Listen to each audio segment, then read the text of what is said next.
artinya sama saja. Nah, kemudian apa prinsip utama dari asesmen pada implementasi kurikulum Merdeka? Ya. Nah, pembelajaran dan asesmen sebetulnya untuk prinsip utamanya adalah bahwa pembelajaran dan asesmen itu merupakan satu kesatuan yang tidak dapat dipisahkan. Ya. Di mana pembelajaran dan asesmen itu dilakukan dalam setiap tahap pembelajaran. Nah, kalau dulu kadang-kadang kita menganggap bahwa yang namanya penilaian atau asesmen itu kita sering lakukan di akhir pembelajaran. Atau pada K13 kemarin ada yang namanya ujian tengah semester dan ujian akhir semester ya. Dan kemudian ada lagi ujian akhir untuk kelas pada jenjang level akhir ya. Nah, pada asesmen ini diharapkan bahwa pembelajaran dan asesmen itu dilakukan setiap tahap ya. Karena dalam proses pembelajaran itu kan biasanya terdiri dari perencanaan dulu, kemudian proses pembelajarannya, dan kemudian evaluasi. Nah, pada proses perencanaan pembelajaran, apa yang kita lakukan? Ya, pada saat kita merencanakan pembelajaran, kita juga tentunya menyusun yang namanya instrumen asesmen. Ya, kita menyusun dulu atau merencanakan asesmen tersebut. Ya. Kemudian dalam proses pembelajaran juga kita melakukan asesmen. Asesmennya bisa di awal pembelajaran, di saat pembelajaran, dan di akhir pembelajaran pada proses pembelajaran itu. Nah, sedangkan evaluasi pembelajaran ya sama-sama kita tahu ya bisa dilakukan pada saat proses, di akhir proses maupun di akhir beberapa pertemuan ya.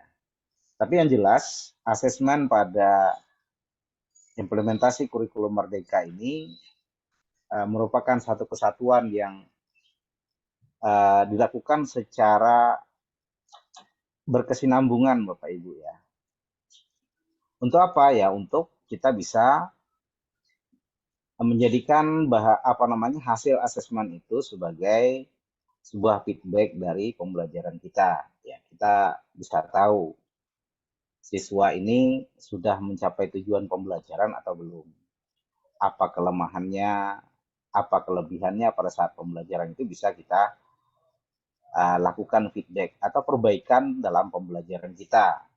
Ya, jadi yang namanya asesmen pada kurikulum Merdeka bukan untuk ngejas ya, untuk melakukan apa bahasa kita kalau ngejas itu ya, melabeli siswa, misalnya siswa ini pintar, siswa ini sedang, siswa ini bodoh gitu ya. Bukan bertujuan untuk itu.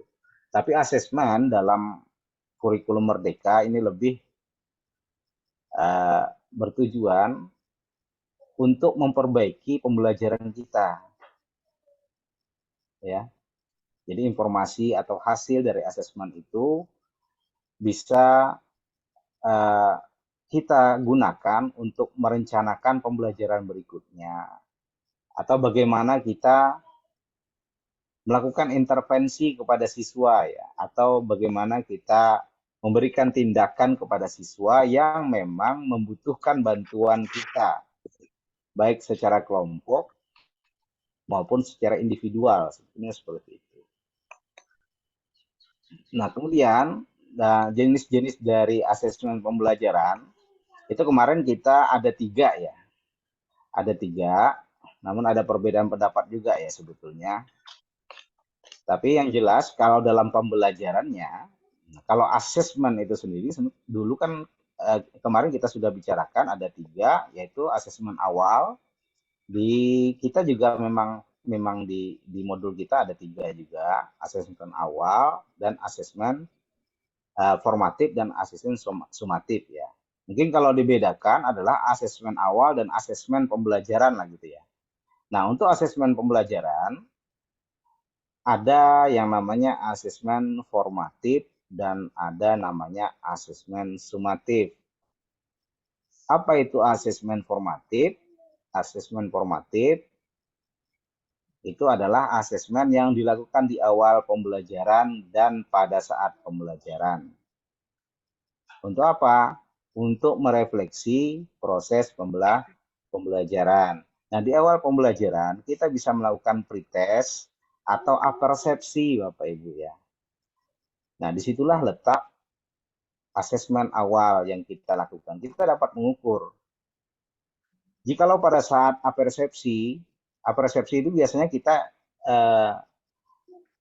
melakukan pengukuran terhadap kemampuan lampau ya. Yang pertama terhadap kemampuan lampau siswa, apakah dia sudah menguasai pembelajaran sebelumnya. Nah, kemudian juga menjajaki kemampuan siswa terhadap pembelajaran yang akan dilaksanakan nih, artinya materi yang akan diajarkan. Sampai di mana kemampuan mereka. Nah, untuk itu kalau kita sudah mengetahui itu, jika misalnya pada pengetahuan lampau siswa masih belum memahami, maka guru nggak boleh maju gitu. Artinya nggak boleh masuk ke materi berikutnya. Jika banyak siswa yang masih belum memahami materi sebelumnya, maka kita wajib mengulang kembali. Kita wajib mengulang kembali materi yang yang lalu. Ya minimal kalau kita bisa menjelaskannya secara singkat, ya kita bisa jelaskan kembali secara singkat atau kita belajarkan kembali secara singkat. Atau kalau memang banyak yang masih belum paham juga, yang mau tidak mau pada hari itu kita tidak bisa lanjut kepada materi yang selanjutnya. Nah, kemudian untuk pembelajaran yang untuk hari ini, kita juga tanyakan kemampuan awal mereka. Apakah mereka pernah belajar itu? Mungkin ada yang sudah pernah belajar di rumah atau diajari oleh orang tua, atau dia pernah belajar di tempat pengajian atau di TPA gitu ya. Atau di mana saja. Apalagi anak-anak sekarang kan itu hebat-hebat ya. Mereka kadang-kadang pengetahuannya luas. Kenapa? Karena setiap hari mereka nonton YouTube ya.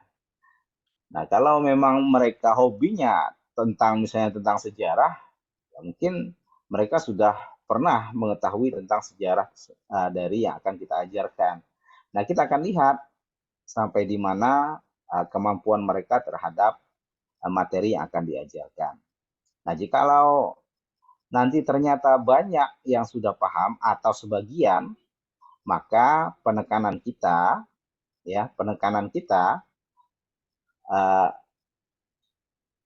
berarti tidak terlalu menjelaskan secara detail terhadap materi tersebut. Artinya bisa kita cepat beralih kepada materi yang berikutnya.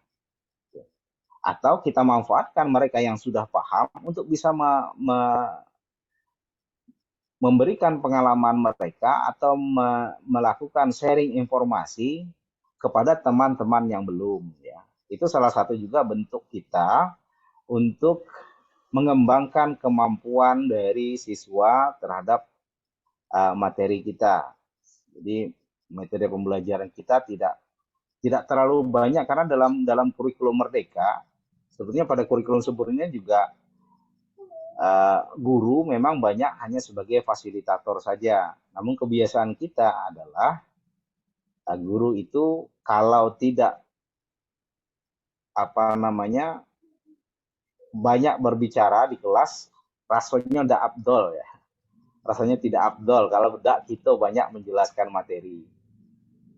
Ya, padahal sebetulnya yang diinginkan oleh kurikulum baik kurikulum 2013 maupun kurikulum Merdeka itu diharapkan yang aktif itu adalah siswa. Bagaimana mereka bisa mengelaborasi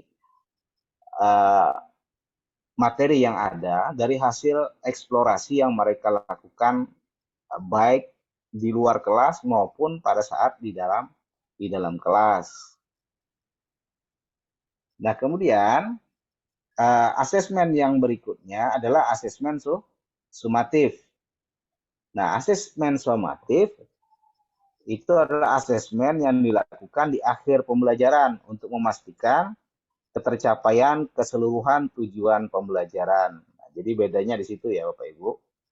Jadi kalau asesmen formatif dilakukan di awal dan di saat pembelajaran, sedangkan sumatif dilakukan di akhir pembelajaran.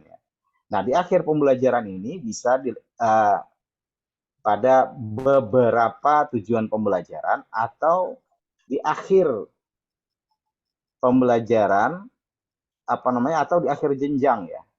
Dan perbedaannya di sini bahwa asesmen sumatif inilah nanti hasil asesmennya yang akan dimasukkan ke dalam rapor ya. Sedangkan asesmen formatif ini tidak masuk ke dalam rapor. Tujuannya hanya untuk sebagai bahan kajian kita atau feedback tadi ya, untuk bahan refleksi kita untuk memperbaiki proses pembelajaran kita. Nah, kemudian masih pada asesmen formatif, masih bicara tadi ya, bahwa tujuan dari formatif tadi adalah memberikan informasi atau umpan balik ya, saya kira sudah. Nah, untuk asesmen di awal pembelajaran, itu dilakukan untuk mengetahui kesiapan juga sudah tadi kita bicarakan dalam proses pembelajaran, ya bisa dilakukan nanti dengan pengamatan ya, gambar pengamatan atau rubrik yang sudah kita sediakan ya, atau kita bisa dalam proses pembelajaran mungkin menanyakan kepada mereka sampai di mana sudah tingkat pemahaman mereka terhadap materi. Kita bisa memberikan pertanyaan-pertanyaan kepada mereka yang ada hubungannya dengan materi atau minta mereka untuk bertanya tentang hal-hal yang belum dipahami. Ini adalah bentuk proses asesmen dalam proses. Ini masih dalam bentuk formatif Bapak Ibu ya. Nah, kemudian asesmen sumatif ya seperti yang kita bicarakan tadi bahwa ini dilakukan di akhir pembelajaran ya. Di mana asesmen sumatif itu dilakukan untuk tujuannya adalah untuk memastikan ya bahwa siswa itu telah mencapai keseluruhan tujuan pembelajaran. Nah, asesmen ini dilakukan biasanya di akhir proses, baik itu sekaligus untuk 2 atau lebih tujuan pembelajaran. Nah, kemudian yang perlu kita pahami bahwa tadi jika ini kesimpulannya dari formatif dan sumatif, jika hasil pembelajarannya itu, jika hasil asesmen itu nanti dimasukkan ke dalam rapor, berarti asesmennya itu adalah asesmen sumatif.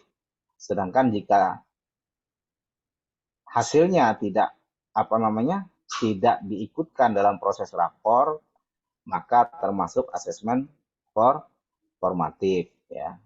Jadi itu kesimpulannya. Nah, untuk menyusun asesmen, nah dalam rangka penyusunan asesmen, kita terlebih dahulu harus menyusun dulu kriteria ketercapaian tujuan pembelajaran, Bapak Ibu. Atau yang disingkat dengan KKTP. Nah, KKTP ini kalau dalam kurikulum 2013 yang lalu itu disebut dengan apa Bapak Ibu? KKM. KKM, iya betul. Dengan KKM ya. Nah, jadi kalau dulu KKM biasanya kita nilai ya, bentuk nilai. Nah, sekarang itu bisa dalam bentuk nilai, bisa dalam bentuk kriteria, ya, atau bisa dalam bentuk rubrik ya. Tapi nanti yang jelas kita sendiri yang menyusun. Jadi Bapak Ibu nanti yang menyusunnya. Apakah nanti bentuknya nanti apa? Nanti diberikan alternatif ya. Ada 3 alternatif nanti ya. Nah, KKTP itu sendiri ya, itu merupakan penjelasan atau deskripsi tentang kemampuan apa yang perlu ditunjukkan atau kemampuan yang perlu didemonstrasikan peserta didik sebagai bukti bahwa ia telah mencapai tujuan pembelajaran. Jadi harus ada pembuktian ya.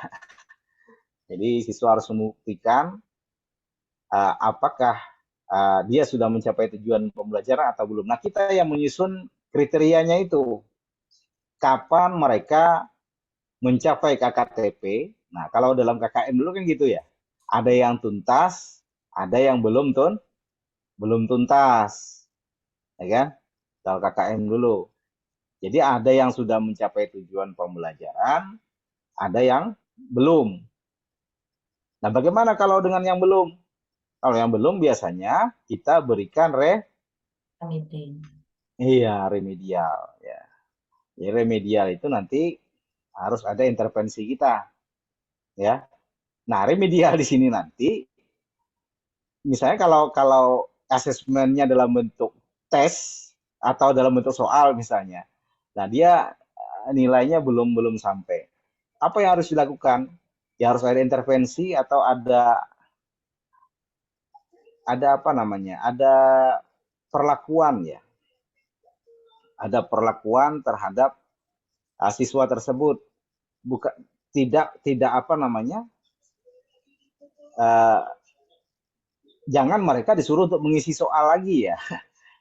Suruh ngulang ngisi soal. Tapi kita harus melakukan remedial. Tapi dilihat juga ya, mungkin keadaan siswa tersebut pada saat dia melakukan asesmen, saat kita asesmen mereka mungkin dalam keadaan kurang sehat bisa jadi ya. Karena kalau kita selama ini mengenal dia anak yang memiliki kemampuan gitu ya. Jadi pada saat dia mengisi apa namanya melakukan asesmen mungkin tidak dalam keadaan fit, maka itu yang mengakibatkan hasil asesmennya tidak sesuai dengan capaian atau tujuan pembelajaran ya. Tapi perlu dilihat juga itu ya. Nah, jika memang seperti itu ya kita bisa melakukan uh, wawancara dulu kepada siswa, lakukan pendekatan dulu dan kita tanya apakah memang dia tidak memahami tentang materi tersebut atau memang dalam keadaan yang memang tidak bisa fokus gitu ya. Nah, kalau memang dia tidak memahaminya, ya tentu intervensi atau perlakuan harus kita lakukan terhadap siswa tersebut. Apa perlakuannya? Kita melakukan remedial, artinya kita lakukan ulang terhadap materi tersebut. Baik pada saat apa namanya di akhir pembelajaran atau di luar jam pembelajaran ya. Nah, kapan kita menyusun KKTP? Nah, KKTP ini tadi disusun atau dikembangkan saat pendidik merencanakan asesmen. Nah, makanya kita belajar KKTP sebelum menyusun asesmen. Ya, yaitu saat pendidik menyusun perencanaan pembelajaran baik itu RPP maupun modul ajar ya. Nah, jadi sebelum menyusun asesmen kita susun dulu apa yang mau dicapai. Kriterianya seperti apa? Kriteria itu dalam bahasa kita tuh indikator, Bu ya. Bapak Ibu. Ya, jadi indikator sama dengan dulu kita menyusun yang namanya indikator pencapaian kompetensi ya, bisa seperti itu. Tapi ini bentuknya pengganti KKM ya. Kriterianya nanti akan kita lihat. Nah, kemudian pendekatan yang bisa digunakan untuk menyusun KKTP oleh penyusun kurikulum dari kebijakan pemerintah sendiri ya, yang menyusun kurikulum ini ada 3 yang bisa digunakan. Artinya Bapak Ibu sebetulnya memilih saja ini ya. Yang pertama bisa menggunakan deskripsi kriteria. Jadi kriterianya nanti dalam bentuk deskripsi. Kemudian yang kedua bisa menggunakan rubrik dan yang ketiga menggunakan interval nilai ya. Nah, di rubrik di apa namanya? Di modul kita sudah dicontohkan itu bagaimana cara-caranya melakukan itu. Nah, jadi Bapak Ibu sebetulnya disuruh memilih nanti pada saat implementasinya. Salah satu saja, mana yang menurut Ibu cocok untuk bisa digunakan sebagai penyusunan KKTP tersebut. Mau enaknya yang di mana? Mau enaknya yang kriteria, deskripsi, atau rubrik, atau interval nilai. Nanti silahkan dipilih salah satu. Tapi untuk tugas kita nanti nampaknya ketiga-tiganya kita diminta untuk membuat Bapak Ibu ya. Tidak harus memilih ya. Karena sepertinya untuk tugas dia bilang aku bukan pilihan katanya kan. Jadi harus dikerjakan ketiga-tiganya ya. Baik, kita akan lihat karena nampaknya saya sudah kehabisan bahan ini ya, karena belum sempat tadi waktunya tidak sampai selesai membuatnya, maka kita akan ke modul. Kita akan ke modul Bapak Ibu.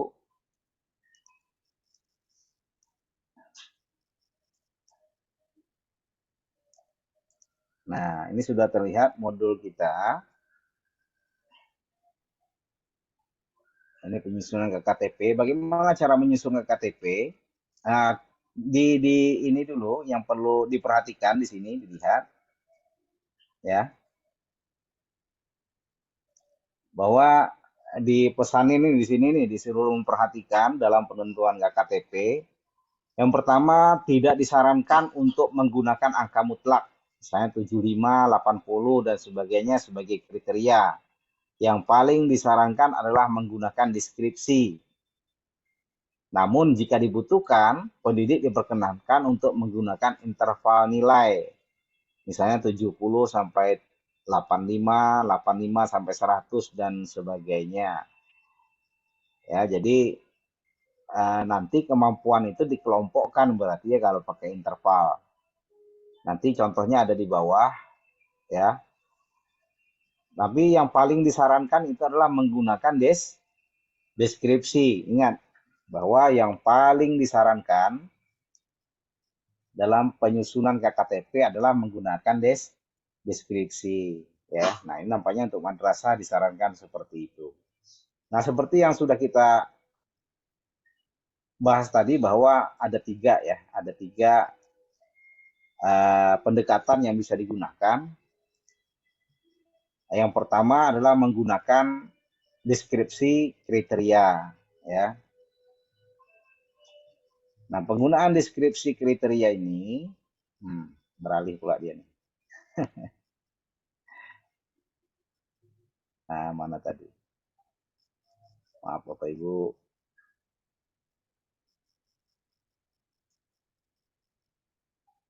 Nah, ini sudah ke pelaporan. Aduh.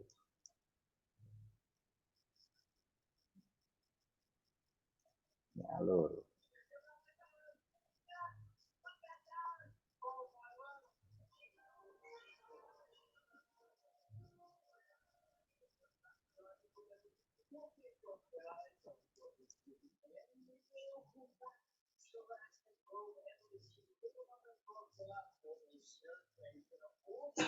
Nah, oke. Ini masih asesmen awal ya. Aduh, jauh. Sorry Bapak Ibu.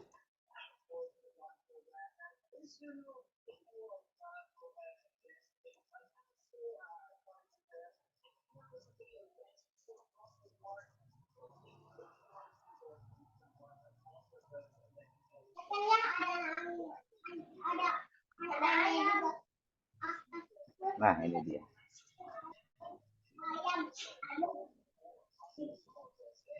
Nah, yang pertama tadi adalah menggunakan deskripsi kriteria. Nanti kalau kita konteksnya ke ini, ke lembar kerja, pada LK7A, nah kita diminta untuk menyusun KKTP ya. Untuk 7A kita diminta menyusun KKTP. Jika kita lihat di sini ada yang deskripsi, ada yang rubrik, dan ada yang interval ya Bapak Ibu. Nah, untuk yang deskripsi ini kan hanya ada yang nama Bapak Ibu, kemudian bidang studi SKI, kemudian tujuan pembelajaran silahkan Bapak Ibu pilih sebagaimana yang sudah dipilih dari kemarin. Lanjutkan saja itu. Kemudian deskripsi kriterianya. Nah, di sini deskripsi kriterianya adalah membuat laporan ya. Laporan peserta didik menunjukkan, laporannya ini guru ya, bukan siswa yang disuruh melaporkan ya. Tapi laporan dari guru terhadap peserta didik itu menunjukkan kemampuannya memahami rukun Islam. Ya, yang pertama adalah menunjukkan kemampuan memahami rukun Islam. Mungkin saya kasih highlight dulu di sini. Saya bisa gunakan highlight. Oke. Nah, jadi TP-nya kita ambil satu saja Bapak Ibu ya. Artinya TP-nya TP inti. Supaya jangan banyak-banyak. Ya, TP-nya TP inti saja. Nah, kemudian yang pertama ya sama ya Bapak Ibu tulis sama seperti ini, laporan peserta didik menunjukkan kemampuannya. Nah, yang kita ambil dari tujuan pembelajaran adalah memahami rukun Islam. Ini satu. Nanti yang berbeda dari sini ya.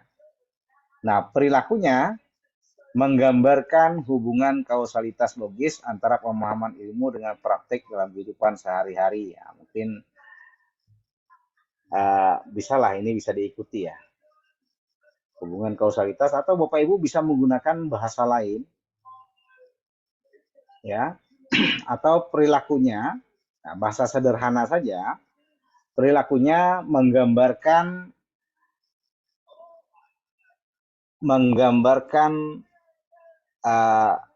ketauladanan atau mencerminkan keteladanan dari misalnya peristiwa Isra Mi'raj dalam kehidupan sehari-hari. Misalnya gitu ya. Kalau memang mau ini, atau menggunakan kata-kata ini juga boleh ya. Kata-kata ini kayaknya bahasanya lebih ini ya. Artinya hubungan kausalitas, hubungan sebab akibat ya, yang logis antara pemahaman ilmu dengan prakteknya di kehidupan sehari-hari. Nah, kira selesai ya yang ini ya, yang pertama ya. Kan cuma itu saja ya, cuma nyusunnya. Nah, jadi yang pertama itu aja Bu, Bapak Ibu ya. Selesai yang A, kemudian yang B. Yang B ini pendekatan dengan menggunakan rubrik ya, pendekatan rancangan KKTP dengan menggunakan rubrik. Nama sama nama Bapak Ibu, kemudian bidang studi SKI, tujuan pembelajarannya seperti tadi, sedangkan rubriknya dia sudah menggunakan tabel, aspek penilaiannya, kita lihat di sini. Ini untuk yang MI ya Bapak Ibu ya.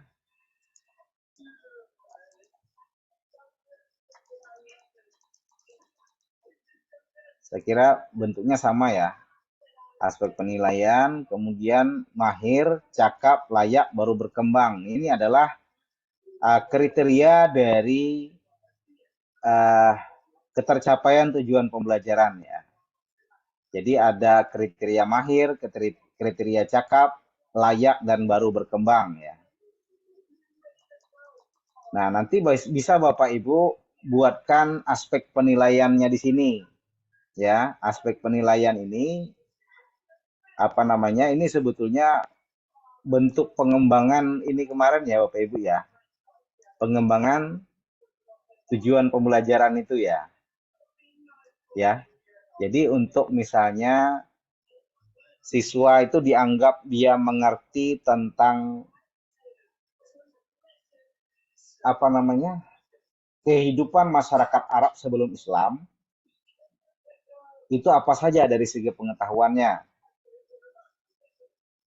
Nah, itu bisa dibuat di sini, menjelaskan misalnya apa kemarin Pak siapa ya? Apa Khairul Afiat apa kemarin Pak Khairul? Ya, Pak. Tujuan pembelajaran Bapak kemarin apa? Em, memahami apa, Pak? Mata pencarian ya. Pelajaran, Pak. Ya. Nah, mata pencarian itu di sini nanti itu Pak. Di sini anunya apa namanya pengembangannya. Tapi yang intinya kemarin kehidupan masyarakat Arab sebelum Islam ya, Bapak, Pak ya. Ya, itu capainya, Nah, Pak. CP-nya, Pak. ya, itu capaiannya dan tujuan pembelajarannya eh, apa namanya eh, memahami Mata pencarian. mata pencarian. Nah, untuk memahami mata pencarian Ya, itu pengembang. ya itu sudah pengembangannya bisa di sini ya menjelaskan mata Ya, pencarian masyarakat Arab sebelum Islam. Kemudian yang menjelaskan kedua, pencarian masyarakat Arab. kemudian yang kedua, Menjelaskan aktivitas perekonomian. boleh gitu ya. Nah, baru nanti dideskripsikan. Jadi perlu pengembangannya, materinya ya, pengembangan tujuan pembelajarannya dengan menggunakan taksonomi kemarin ya Bapak Ibu mau menjelaskan, menyebutkan, mendeskripsikan ya. Taksonominya baik itu kognitif, afektif maupun psikomotor. Ya. Nah, kalau kalau misalnya apa namanya itu tergantung Bapak Ibu mau buat kriterianya mau dari segi tiga segi itu atau hanya pengetahuan saja nanti terserah. Di sini hanya dituliskan contohnya hanya menggunakan pengetahuan saja ya sepertinya contohnya di sini menjelaskan kemudian menyebutkan ya. Nah, itu hanya dari segi kognitif saja. Nah, kemudian dibuatkanlah dapat menjelaskan apa tadi sesuai dengan uh, kalau di sini menjelaskan ya menjelaskan juga di sini ya dapat menjelaskan secara lengkap. Ini berarti dia nih mahir ya tingkatan mahir dapat menjelaskan secara lengkap dengan bahasa sendiri. Kemudian dapat menjelaskan pengertian rukun Islam ya kalau contoh di sini. Namun secara tekstual masih artinya bukan dengan bahasa sendiri artinya masih sesuai sama dengan buku ya masih tekstual dia. Kemudian dapat menjelaskan rukun Islam secara jelas namun kurang kurang lengkap ya. Mungkin hanya ada 4 rukun Islamnya ya. Nah, kemudian yang terakhir yang baru berkembang ini belum dapat menjelaskan ya secara lengkap ataupun jelas. Nah, saya kira sudah bisa dipahami lah Bapak Ibu ya untuk yang ini. Untuk yang MI, kita lihat perbedaannya di mana nanti untuk yang MTS ya. Nanti ya. Nah, untuk interval yang pendekatan menggunakan interval.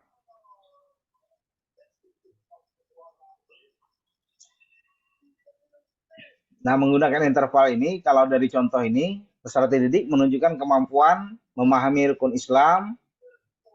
Nah, ini hampir sama kata-katanya dengan yang ini tadi, ya, apa namanya, deskripsi tadi ya. Hanya saja dia diberikan interval, ya. Nah, ini mungkin kata-katanya juga bisa merujuk ke sini ya. Kalau dia dia apa namanya, eh, misalnya hanya hanya pengetahuannya yang apa namanya yang mahir tadi, kalau pengetahuannya semuanya lengkap, maka nilainya bisa 71 sampai 100 ya. Ya, nanti bisa Bapak Ibu ya ini nilainya tidak boleh kita tetapkan ini yang tidak boleh tadi misalnya langsung 78 di sini kita kasih nilai ya. Misalnya dia menguasai ini langsung 78, tapi ada 71 sampai 100. Bisa 80, bisa 90 ya. Terus kemudian yang jika kriterianya kurang ya kemampuan memahaminya kurang ya kurang itu tentu Bapak Ibu punya punya kriteria sendiri ya ukurannya bisa mengikut dari yang ini tadi ya bisa mengikutnya ini tadi atau punya kriteria sendiri ya Bapak Ibu tapi yang jelas beginilah cara pembuatannya dulu ya Bapak Ibu hanya disuruh membuatnya seperti ini untuk uh, ini yang interval ini ya dibuatkan saja kriteria ketuntasannya. Mungkin bisa di-copy dari yang deskripsi tadi ya. Oke, selesai 7A. Yang sekarang 7B. Ya, sama di sini. Ini untuk asesmen formatif. Jadi menyusun sebuah instrumen asesmen formatif yang sesuai dengan KKTP yang telah disusun sebelumnya. Kita lihat formatnya Bapak Ibu. Nah, ini kalau untuk yang MTS ya, apa perbedaannya? Ini yang masih yang tadi ya, yang KKTP dengan deskripsi. Laporan menunjukkan peserta didik dapat membedakan macam-macam hadas dan najis ya.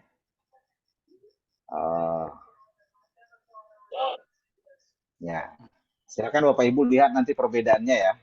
Ini banyak yang sudah kekurangan oksigen ya Bapak Ibu. Banyak yang ini ya, kebanyakan makan daging bisa juga. Saya tadi sudah minum ini ya, sudah minum paracetamol karena agak goyang Bapak Ibu. Tadi siang bikin sate. Efek Jadi itu Pak. ya, jadi sudah minum paracetamol, bisa ngajar itu ya. Tadi napas sudah hangat Ibu. Napas sudah hangat. Jadi takut saya habis maghrib tadi apa namanya waktu wudhu maghrib itu aku lain gitu loh. Anunya napasnya agak panas. Nah ini yang MTS silakan disesuaikan saja ya. MTS sesuaikan saja. Nah kita akan menuju yang asesmen formatif dan sumatif. Sebetulnya sama saja, cuma kita lihat di sini ada formatnya nggak. Nah ini formatif, sumatif. Ya, sebetulnya sama ya. Kalau ini, tunggu.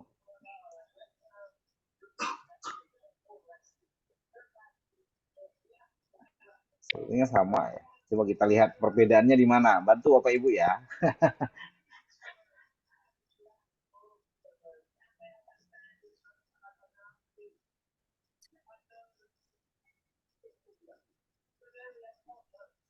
Gini.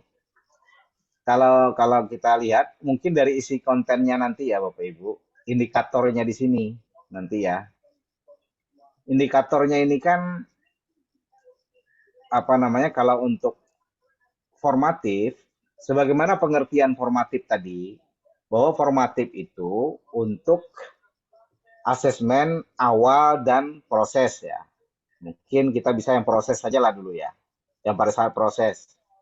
Artinya seberapa kita akan mengukur kemampuan siswa pada materi, pada satu materi gitu ya. Pada satu materi yang sedang dibahas ya. Nah, sedangkan nanti untuk yang sumatif berarti ada beberapa tujuan pembelajaran. Paham Bapak Ibu? Ya artinya kalau bukan wudhu saja, mungkin juga ada tayamum, ya. Maksudnya pada lingkup taharah ya. Mungkin istinja, wudhu, kemudian tayamum, apa namanya mandi, dan kemudian tayamum kalau dalam fikih ya. Sekira ada beberapa tujuan pembelajaran karena dia sumatif. Kita lihat ada nggak contohnya Bapak Ibu untuk yang sumatif?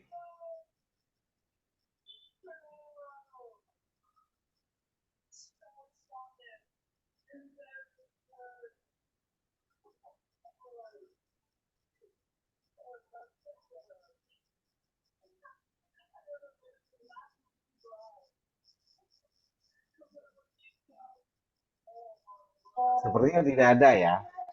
Tidak ada contohnya yang membedakan antara formatif dan sumatif. Hanya saja formatnya sama, hanya saja yang membedakan nanti di indikatornya Bapak Ibu. Indikatornya artinya tidak pada satu tujuan saja, tapi ada beberapa tujuan di sini untuk indikatornya. Begitu juga nanti kalau rubrik, ini kan praktek semua ya. Contohnya ini praktek penilaian kinerja. Kita lihat yang penilaian tertulis. Nah, di sini ini yang untuk MI ya.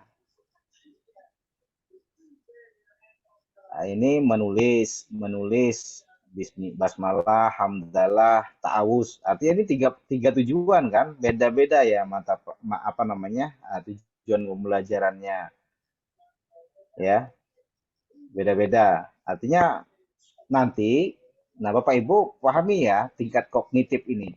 Jadi soalnya nanti uh, semakin tinggi tingkat kognitifnya, maka bobotnya harus lebih tinggi karena biasanya kesulitan soalnya lebih tinggi juga ya. Soalnya nanti beragam. Artinya Bapak Ibu harus perhatikan tingkat kesulitan soal. Nah, tingkat kesulitan soal itu biasanya ditentukan dari tingkat kognitif.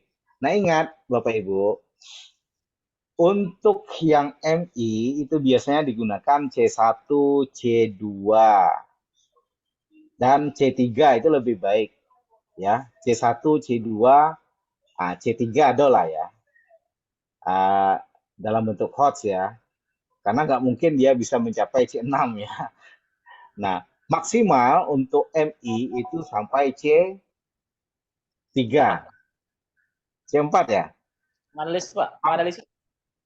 Menganalisis C3, Pak. Oh ya. Oh. Nah, uh, kemudian untuk yang MTS ya, fase MTS, fase D ya, itu C3, C2 ya, C2, C3 dan C4 ya. C2, C3 dan C4 ya. Itu MTS. Karena dia biasanya agak middle ya. Kemudian yang aliyah itu mulai dari C3, C4, C5, C6 ya. C3, C4, C5, C6 itu yang aliyah. Nah, jadi harus diperhatikan itu. Kadang-kadang masih sebetulnya boleh lah ya, tapi kita kan dituntut HOTS ya. Dituntut HOTS. Jadi seperti itu. Maka kadang-kadang soal itu kan yang mudah kan menyebutkan ya. Nah, itu yang mudah. Tapi Bapak Ibu dituntut karena sesuai dengan tingkat perkembangan peserta didik ya. Ya saya kira itu ya Bapak Ibu ya. Nanti ditulis nih lengkap tes tertulisnya, rubrik penilaiannya juga Bapak Ibu buat ya. Artinya ini walaupun C3, ini C3 ini C apa namanya?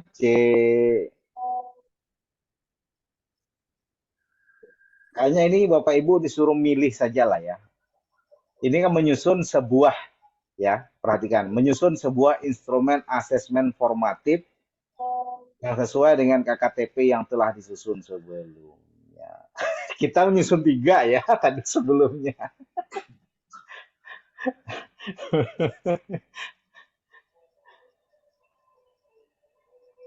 Ya, saya tahu pengen Bapak Ibu salah satu saja ya contohnya dari 3 itu ya. Karena ini Iya, Pak. sudah banyak. Saya tahu lah ya. Saya pikir Bapak Ibu pilih saja ya.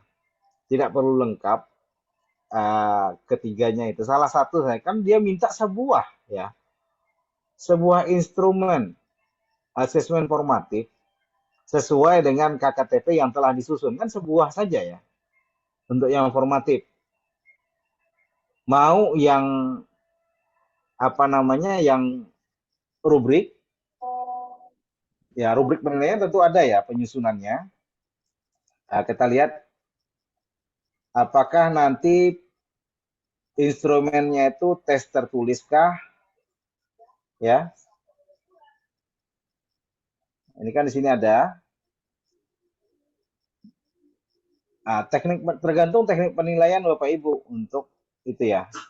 Bisa dengan observasi, penilaian kinerja, proyek, tes tertulis, tes lisan, penugasan atau portofolio ya.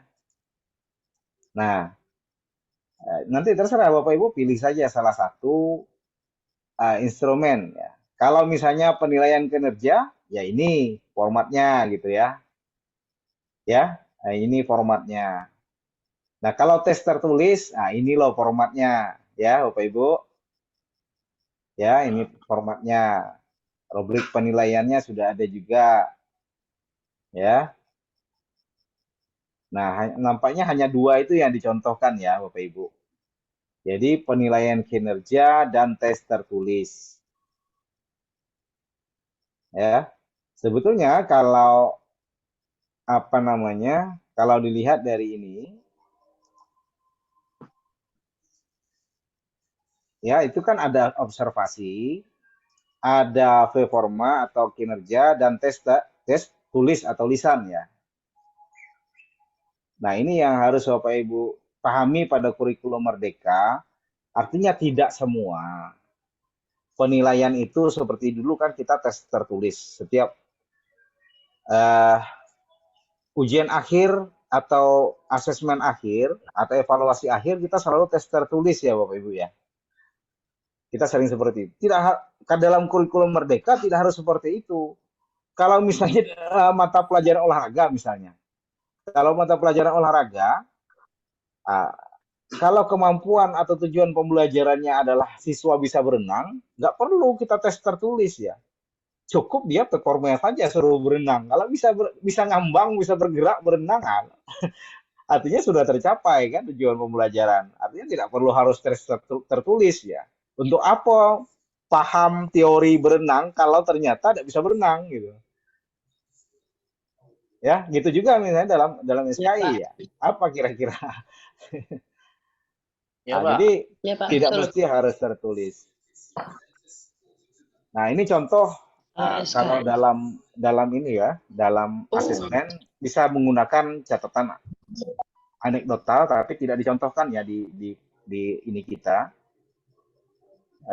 di asesmen kita tadi tidak dicatatkan. Jadi ada contoh apa namanya catatan anekdotal bisa kita lakukan. Kita menggambarkan catatan kejadian selama proses pembelajaran terhadap satu orang atau beberapa orang ya. Nah, kemudian ada lagi dengan Bukannya rubrik. Nah, rubrik bisa seperti ini ya. Ini perlu bimbingan cukup baik, sangat baik. Ini tergantung Bapak Ibu sebetulnya kriteria atau indikatornya nanti apa namanya kriterianya terserah Bapak Ibu. Kalau kita tadi kan pakai mahir, cakap, apalagi tadi perlu bimbingan ya. Nah, ini salah satu contoh untuk yang lain saja. Artinya tidak mutlak seharusnya harus mahir ini segala macam itu ya. Ada contoh lain. Terus bisa menggunakan checklist juga. Nah, kalau checklist ini tinggal ya atau tidak gitu ya, kita checklist saja. Kemudian ada lagi dengan menggunakan pengamatan, ya observasi. Nah, ini lembar observasi. Uh, beda lagi juga bentuknya dengan kita tadi ya, Ibu. Ini juga bisa menggunakan checklist atau catatan nanti di lembar observasinya. Habis. Habis. Oke, saya kira cukup ya Bapak Ibu ya. Waktu sudah jam 9 lewat berapa tuh? Sudah lewat 8 ya.